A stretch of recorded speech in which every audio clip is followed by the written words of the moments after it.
Welcome to our voice. నేను journalist నవత.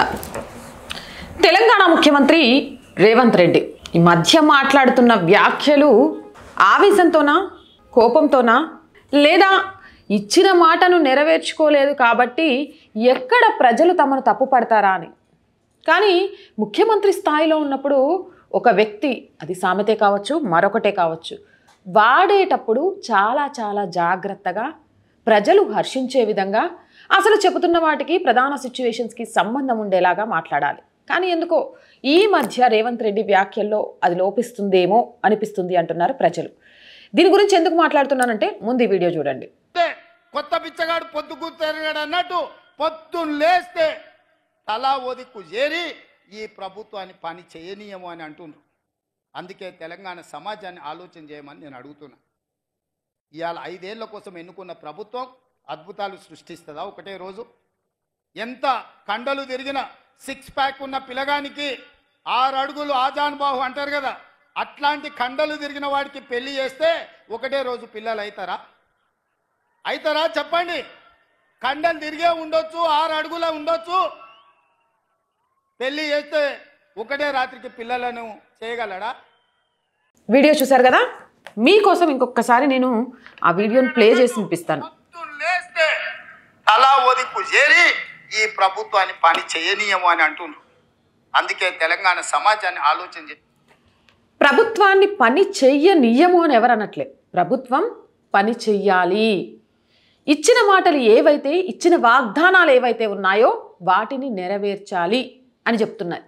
ఇక్కడ పని చెయ్యాలి అనే మాటని పని చెయ్యనీయము అని చెప్తున్నారని మీకు గతంలో కూడా గుర్తుందో లేదో, ఈ ప్రభుత్వాన్ని కూలగొడతామని మాట్లాడుతున్నారు అనుకుంటూ అధికారంలోకి రాగానే బీఆర్ఎస్ పార్టీలో ఉన్న ఎమ్మెల్యేలందరినీ కూడా కాంగ్రెస్లోకి తీసుకున్నది ఇదే రేవంత్ రెడ్డి.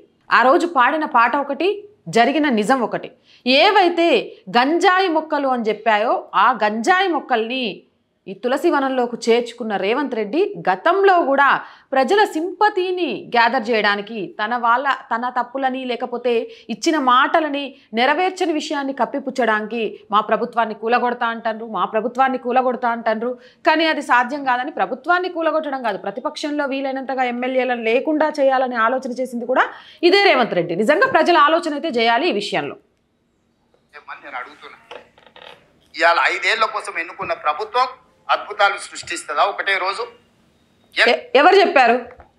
5 సంవత్సరాల్లో కోసం ఎన్నుకున్న ప్రభుత్వం ఒక్క రాత్రిలోనో ఒక్క రోజులోనో అద్భుతాలు సృష్టించాలని ఎవరు కోరుకున్నారు? రేవంత్ రెడ్డిని నేను మాటిస్తున్నా, ఆకాశం భూమి ఏకమైన భూకంపమే రాని మేడారం సమ్మక్క సారళమ్మ సాక్షిగా ఆ వీడియో ప్లే చేయమన్నా చేస్తాను. కావాలంటే ఒకసారి మా వాళ్ళు ప్లే చేస్తారా? ఆ వీడియో కూడా చూసేయండి, మాట్లాడదాం. నేను ఈ వేదిక మీద నుంచి మాట ఇస్తున్నా, రామప్ప దేవాలయం శివుడి సాక్షిగా, సమ్మక్క సారలమ్మ సాక్షిగా, 1000 స్తంభాల గుడి సాక్షిగా, అక్కడి సూర్యుడు ఇక్కడ ఉదయించిన, భూమి ఆకాశం తిరగబడ్డా, తుఫానులు వచ్చినా, భూకంపం వచ్చినా, భూమి బద్దలైనా, నేను మాట ఇస్తున్నా 15 ఆగస్టు లోపల తెలంగాణ రైతాంగానికి 15 ఆగస్టు లోపల తెలంగాణ రైతాంగానికి 2 లక్షల రూపాయల రుణమాఫీ చేసి తీరుతా. చూసారు కదా, భూకంపం వచ్చినా, నింగి నేల తలకిందులుగా మారినా రుణమాఫీ చేసుడే. ఎవరు మాటిచ్చింది? ప్రజల్లో ఆశ కలిగించింది. మాటిస్తున్నా 100 రోజుల్లో 6 పథకాలు అమలు చేసి చూపించకుంటే నన్ను అడగండి. చెప్పింది ఎవరు? అరే ఆడపిల్ల పెళ్ళంటే బంగారం పెట్టొద్దు, తులం బంగారం ఇచ్చుడే. చెప్పింది ఎవరు? ఇగో ఆడోళ్ళు ఫ్యాన్ వేసుకొని కూర్చోండి, టీవీ చూడండి, 2500 వేస్తా, మంచిగా ఉచిత 200 యూనిట్ల కరెంట్ ఉచితం ఇస్తా. చెప్పింది ఎవరు? ప్రజలకు 5 సంవత్సరాలు మమ్మల్ని పరిపాలించు, మాకు ఉపాధి కల్పించు, రాష్ట్రాన్ని అప్పుల కుప్ప నుంచి బయటేసి అభివృద్ధి దిశగా తీసుకెళ్ళు. గత ప్రభుత్వం నీళ్లు, నిధులు, నియామకాలు అనే పేరుతో ఏర్పడిన గత ప్రభుత్వం మమ్మల్ని మోసం చేసింది, విద్యా వ్యవస్థను భ్రష్టు పట్టించింది, కార్పొరేట్ కబంధ హస్తాల నుంచి తెలంగాణ విద్యా వ్యవస్థను కాపాడండి అని ఓటేస్తే ఆ ఓటును దక్కించుకోవడానికి, ఆ ఓట్లు పడడానికి వాగ్దానాల మీద వాగ్దానాలు చేసుకుంటూ ప్రజలను మోసం చేసింది ఎవరు?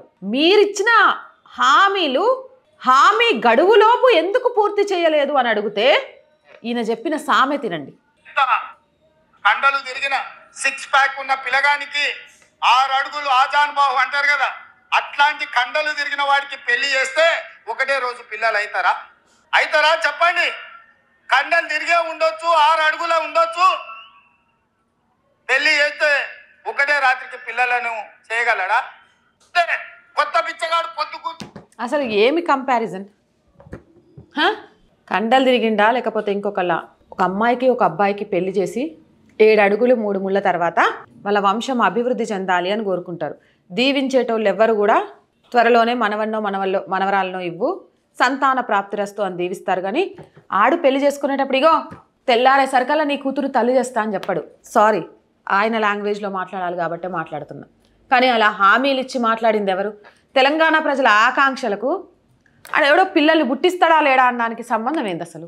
ఓ ముఖ్యమంత్రి మాట్లాడే మాటలేనా? ఓ ముఖ్యమంత్రి చెప్పే సామెతేనా? ఎవరు మీకు అడ్డుపడుతోంది? తెలంగాణలో కాంగ్రెస్ ప్రభుత్వం 6 పథకాలు అమలు చేస్తుంటే వద్దు, పథకాలు అమలు చేయొద్దని ఏ పార్టీ అడ్డుపడుతోంది? ఏ నాయకుడు అడ్డుపడుతాడు? ఏ ప్రజలు అడ్డుపడుతున్నారు? తెలంగాణలో రైతుల్ని ఆదుకుంటా అంటే, విద్యార్థుల్ని ఆదుకుంటా అంటే, గురుకుల పాఠశాలలు ప్రక్షాళన చేస్తా అంటే ఎవరు అడ్డుపడుతున్నారు? ఈరోజు తులం బంగారం ఇస్తా ఆడపిల్ల పెళ్లికంటే ఎవరు అడ్డుపడుతున్నారు? దళిత బంధు, బీసీ రుణాలు ఎక్కడికి వెళ్ళిపోయాయి? అసలు ఎంతమందికి ఉపాధి అవకాశాలు కల్పించారు? ఈరోజు sarpanch elections, ZPTC, MPTC elections పెట్టాలంటే ఎందుకు భయపడుతున్నారు? రైట్, అవును, కేసీఆర్ బీఆర్ఎస్ పార్టీ రాక్షస పాలన నుంచి ఈ రాష్ట్రాన్ని కాపాడడానికి, ఈ రాష్ట్ర ఆర్థిక పరిస్థితులను కేసీఆర్ దాచిపెట్టాడు కాబట్టి అసలు వాస్తవాలు ఏంటి అని తెలియకుండా పథకాలన్నీ అమలు చేయాలి అనుకున్నాం. కానీ అధికారంలోకి వచ్చినాక తెలిసింది ఈ రాష్ట్రంలో పథకాలు అమలు చేసే పరిస్థితి లేదని, అప్పుల కుప్పగా ఉందని. కొంత సమయం ఇవ్వండి, 1-2 సంవత్సరాలు ఉపాధి వైపు తీసుకెళ్ళి కొంత అప్పుల మీద మాకు ఆధిపత్యం వచ్చేలాగా, వాటిని అంటే తీసేయడానికి, అప్పులు తీసేయడానికి ఆధిపత్యం వచ్చేలాగా రాష్ట్రం మీద చూసుకొని ఆ తర్వాత పథకాలు అమలు చేస్తా అంటే ప్రతి ఒక్కరూ కూడా జిందాబాద్ కొట్టేటోళ్ళు. మైకు పట్టినప్పుడల్లా ఏదో ఒక ఉచితం, మైకు పట్టినప్పుడల్లా ఒక పథకం, మైకు పట్టినప్పుడల్లా ఒక ముచ్చట, మైకు పట్టినప్పుడల్లా ఒకడి మీద నిందలు, మైకు పట్టినప్పుడల్లా ఒకడిని అరెస్ట్ చేస్తా అని చెప్పడాలి. ఏం చేసిండ్రని ఇవన్నీ చెయ్యకపోగా ఈరోజు మైకు పట్టి కండల వీరుడి గురించి మాట్లాడే స్థాయికి వెళ్ళిపోయింది ముఖ్యమంత్రి. ఈ స్థాయి ఎదుగుతున్నట్ట దిగజారుతున్నట్ట? మీరేమంటారు? నిజంగా కండల వీరుడు పిల్లలు పుట్టించే ఒక్కరోజు ప్రతాపానికి కాంగ్రెస్ ప్రభుత్వ పాలనకి సంబంధం ఉందంటారా? కామెంట్ సెక్షన్లో పెట్టేయండి. ఏదేమైనా కానీ ప్రభుత్వాలు అనేవి ప్రజల చేత, ప్రజల కొరకు, ప్రజల వద్దకు అనే నినాదంతో ఏర్పడిన ప్రజాస్వామ్య వ్యవస్థలో ఉచితాలు లేకపోతే మరొకటి ఆశ చూపించి ఓటేయించుకోవాలని వాళ్ళు ప్రయత్నాలు చేస్తుంటే ఇదే రేవంత్ రెడ్డి మోసపోతుంది. వాళ్ళు మోసపోవడానికి సిద్ధంగా ఉన్నప్పుడు నేను ఎందుకు మోసం చేయను అని మాట్లాడిన సందర్భాలు ఇప్పటికీ మీరు సోషల్ మీడియాలో సెర్చ్ చేస్తే కనిపిస్తాయి. అలాంటివి ఉన్నాయి అంటే కారణం ఏంటి ఆలోచించండి. మన ఇంట్లో 10 రూపాయలు అప్పు ఉంటే తలా ఒక పని చేసి అప్పు తీరుస్తాం. 10 రూపాయలు అప్పు ఉంచుకొని కూడా మన అయ్య నువ్వు ఇంట్లో కూర్చో ఫ్యాన్ వేసుకొని ఇగో నీకు బయట సినిమా పోనీకి 2 రూపాయలు ఇస్తా, లేకపోతే చుట్టాలింటికి పోవడానికి ఫ్రీగా పంపిస్తా, లేకపోతే కొత్త పట్టు చీర కొనిస్తా, తమ్ముడికి బండి కొనిస్తా అంటే నమ్ముతారా? అయ్యా ఇంట్లో తిండి గడవడము అప్పు అవ్వడమే అవ్వట్లేదు, ఇదంతా ఎట్లా సాధ్యమని అయినా ఆలోచించండి. ప్రతి మనిషికి తినడానికి తిండి, ఉచిత వైద్యం కావాలని చెప్తారు. తినడానికి తిండి అయిన రేషన్ బియ్యమే రాష్ట్ర ప్రభుత్వం 1 కేజీ ఇవ్వట్లేదు మీకు. అలాంటిది ఇవన్నీ ఇస్తారంటే ఎట్లా నమ్ముతాండ్రు? ఆలోచించండి. అండ్ కాంగ్రెస్ ప్రభుత్వం అయినా రేవంత్ రెడ్డి గారినైనా విజ్ఞప్తి చేసేది, ఇక్కడ అడిగేది ఏంటి అని అంటే మీ మాటలు విచక్షణను కోల్పోయి ఉండొద్దు. చాలామందికి ఆదర్శంగా ఉంటారు రాజకీయ నాయకులు, సెలబ్రిటీలు. వీళ్ళని చూసి ఈరోజు యూత్ రాజకీయాల్లోకి రావాలంటే 4 బూతులు తిట్టడం, 2 దొమ్మిలు చేయడం, దోసుకోవడం, భయపెట్టడం, ఇది రౌడీయిజానికి ఒకప్పుడు ఆనవాళ్ళుగా ఉండేవి. కానీ ఈ మధ్య రాజకీయ నాయకుల మాటల వల్ల ఓహో ఆ నాయకుడు దోపిడీ చేసిండా, ఆ నాయకుడు దొమ్మి చేసిండా, ఓహో ఈ నాయకుడు బూతులు మాట్లాడతాడా అంటే రాజకీయాల్లో ఇవి క్వాలిఫికేషన్సా అనుకునే స్థాయికి వెళ్ళిపోతున్నారు. మీ స్థాయిని మరిచి మాట్లాడకుండా ఉంటే అది చాలా చాలా చాలా బాగుంటుంది. అవునంటారా కాదంటారా? మీ అభిప్రాయం ఏదైనా సరే కామెంట్ సెక్షన్లో తెలియజేయండి. అండ్ ఓటు వేసే ముందు ఒక్కసారి ఆలోచించండి, దేనికోసం ఓటేస్తున్నాం, ఎందుకు రాజ్యాంగం 5 సంవత్సరాల ఒక నాయకుడిని ఎన్నుకునే హక్కు కులమతాలకు అతీతంగా, ఆర్థిక స్తోమతలకు అతీతంగా, ఆలోచన శక్తి కలిగిన 18 సంవత్సరాల వయసు దాటిన ప్రతి ఒక్కరికి ఎందుకు ఇచ్చింది అనేది, దాన్ని సద్వినియోగం చేసుకుంటున్నామా లేదా అనేది. ఇలాంటి మోర్ వీడియోస్ కోసం సబ్స్క్రైబ్ చేయండి.